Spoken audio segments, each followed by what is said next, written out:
So, Pierre, if we could start with you, why not? First race weekend done. What conclusions have you reached about the potential of this year's Alpine?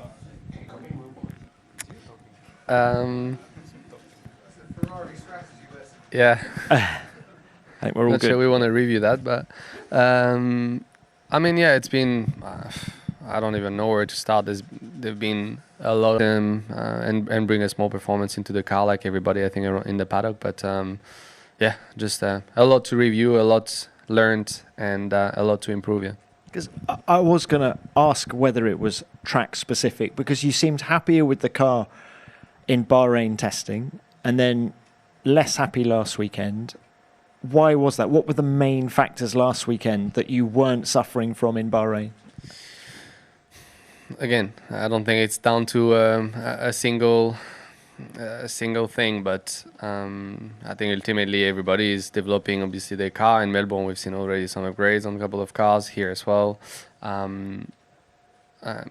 Difficult to say if it's track specific, but clearly these conditions and the track layout worked and played less in our favor. But I think overall we just didn't do a perfect job in maximizing our package. You know, in free practice we had a couple of issues with the engine. We focused a lot on the energy, etc., and we probably miss some factors on the tire, some factors in setup, etc. So yeah, I think we know what we got to improve, and I'm confident we'll be in a better place, better shape here. We were better on Sunday than we were on Saturday, so yeah, just needs some fine tuning. Tell us about the atmosphere inside the garage now, because you've come from 2025, which was a very tough season for the team. What is the mood now? The mood is we all got to work harder, better. I think we all agree that we didn't start the season in the shape that we would have all liked and expected. But at the same time, I don't think there's any alarm or no need to be dramatic about what we got to improve. I think we're very aware, objective. This wasn't good enough. I think I'm confident we can turn things and put us in a better place straight away from this weekend. All right, good luck with that. Thank you, Pierre. Esteban, let's come to you now. Haas were front of the midfield in Australia. Just how good does this car feel to drive, first of all? Yeah, I think it's been it's been a strong start of season for us, for the team. I think we have a car that like Pierre said, we have to understand further, and that we are trying to maximize. And after Australia, it seemed to be not exactly where we wanted it to be in quali. But in quali, unfortunately, on the last run, I had the floor that broke on that last lap, so we couldn't maximize the full potential there. But yeah, we seem to be performing well as a team in the race, and yeah, this is something that we need to take further into this race. Of course, there's only going to be one practice, so we need to make the most out of it. But yeah, it's been an interesting first weekend for us all. Happy with obviously that we are doing good progress, and happy with the start point and the base of the car. I think it's a solid start, so it's a base that we can work on, definitely. You say it's a solid start. I mean, given the struggles the team had in Melbourne last year, how much more confidence is there? How much more confidence is there inside the team? Yeah, now? that's exactly what I'm talking about. Is that the base of the car is definitely has huge potential. In terms of balance, when we put everything together, it's definitely a much better step forward than where it was last year in Melbourne. Of course, we've had different issues last year, and we managed to overcome those when we came to China. But now, we don't have to panic and do like a reset on most of these things. We have, the base that we can work on, and if we do like a good job throughout the weekend, we can definitely be fighting for something decent. So I hope that this is going to be the case this weekend. Decent as in another top 5, like here last year? We'll see about that, but it would be nice for sure. All right, good luck with that. Thank you, Esteban. Fernando, let's come to you now. Melbourne was extremely tough for Aston Martin, and with only a week between races, what are the team's prospects here in China? Yeah, not really different. I would say situation unfortunately didn't change within 4 or 5 days since Melbourne. So, yeah, I think it's going to be another difficult weekend, and trying to understand as much as possible on the car, and eventually limit the laps, in a couple of the sessions, because we are short on parts, and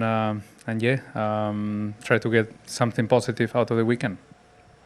What would a positive weekend for you look like? I think, obviously, when we are able to do laps, without any issues, I think they are very important laps, because even now here in Esteban and Pierre, they were not optimized for Australia. Apparently, I think it was the same case for everybody, and they are like I don't know, maybe 10 times ahead of us. If they completed 1,000 laps, since Barcelona test, we completed maybe 100. So we are 9 or 10 times behind. So if they still not perfectly optimized, imagine ourselves. We are at the square one. So we really need the laps. We really need to be able to practice and to find the window on the car on the chassis side, and that will obviously be very important for the weekend. And I will be happy, if we leave China with a more or less normal free practice, more or less normal quali, accumulating laps, and probably attempting to do the full race on Sunday if we are allowed. Final one from me. Adrian Newey said last week that you must be in and I'm quoting him, hard mental place at the moment. Just how tough is the current reality for you? Less tough than what you think. I mean, not ideal. We all want to win. We are 22 drivers this year. One will win. 21, we will be in a difficult and tough mental state. Because for me to finish third or fifth or 17th, it really doesn't matter much. I was lucky enough and privileged enough to live, different eras in Formula One, and to have fun driving, and eventually super lucky to have competitive cars for half of my career, and achieving more than 100 podiums in the categories. So now to finish, as I said, in any other position that is not first, for me is the same pain and the same struggle. And obviously we are now in this journey with the team, which is not the ideal start, but it's the first year of this collaboration between Aston Martin and Honda, and we have to go through this moment in time, and I'm ready to help as much as I can. Thank you for that.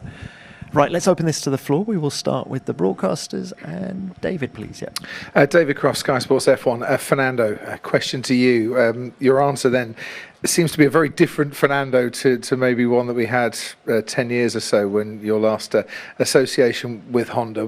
What are you doing behind the scenes to help Aston Martin and Honda through the current situation? And what have you been told by Honda that might make you feel things will be different sooner rather than later?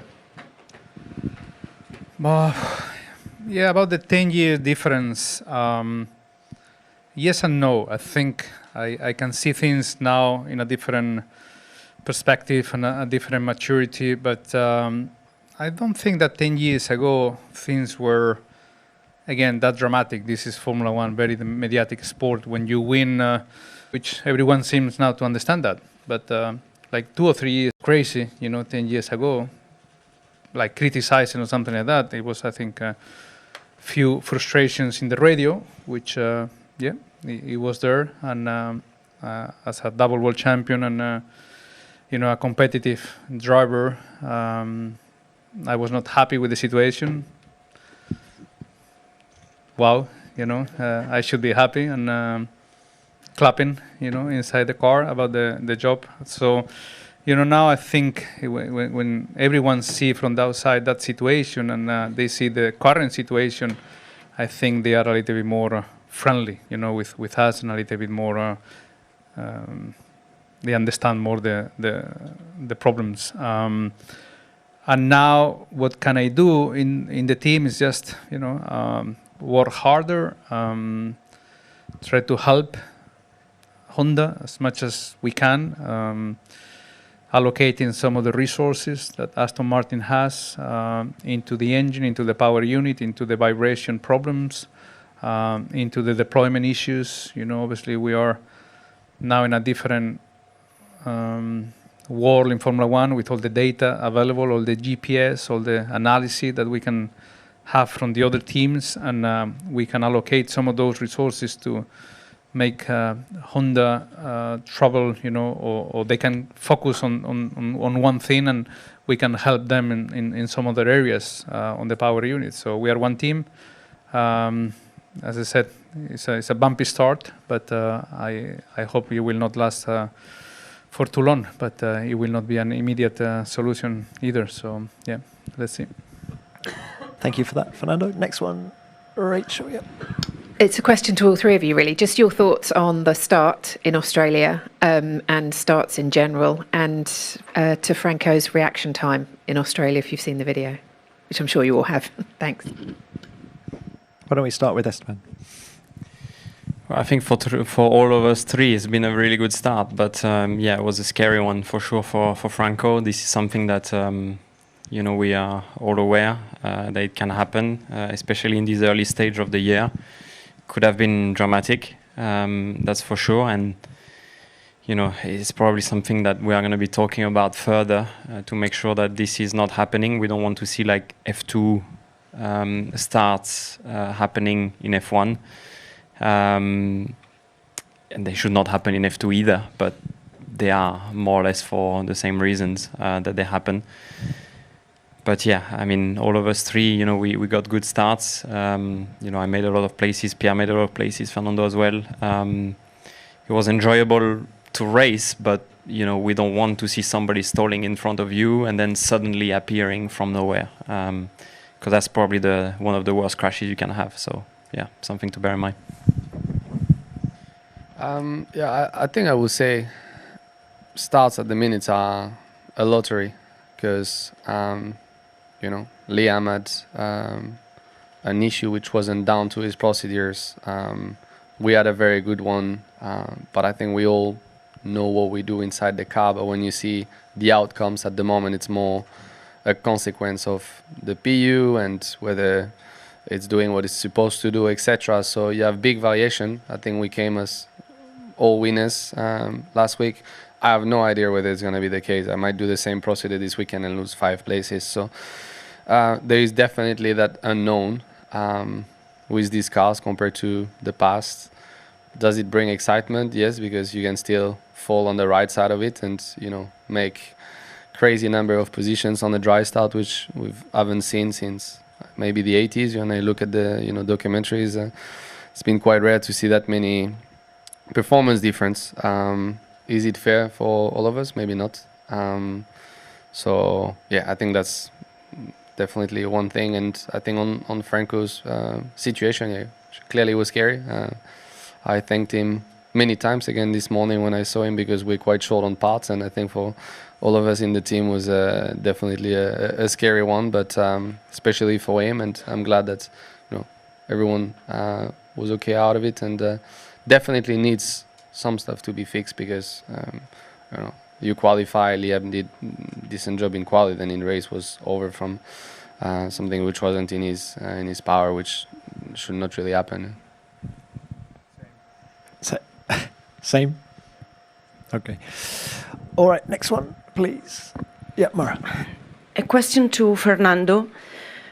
Fernando, in terms of timing, when do you think that you and your team will able to have normal weekends? Yeah, difficult to guess. I don't know really.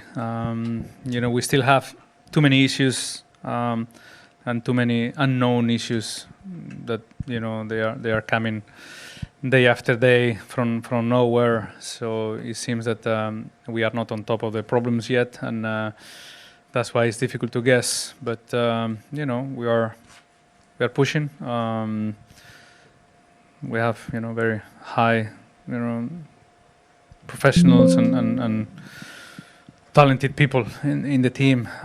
So I hope, by a couple of Grand Prix we can have a normal weekend. Well, at least in terms of doing laps and completing the sessions. Then to be competitive, I think that will take more time, to be honest, because once we fix the reliability, then we will be behind in terms of power and things. So, there are 2 steps, let's say, and hopefully the first step will come soon. Thank you, Fernando. Any more questions from the broadcasters? Yep. Good morning. Question for you three, please. In the beginning of this understanding process, is it better to have a sprint race this weekend or not? Question for all. Go on, Pierre. Obviously not yet. I mean, there are going to be even more differences across the field. So, but then it's the same challenge for everyone. But obviously, if you ask me, will you be fully optimized by Friday sprint qualifying? Obviously not yet. No, yeah, I agree with Pierre, but I think it's fun like that. Let's see. Great, I think. Yeah. It will not change much to us. We are in a survival mode. So let's see if we can capitalize on some other issues that may happen in front of us.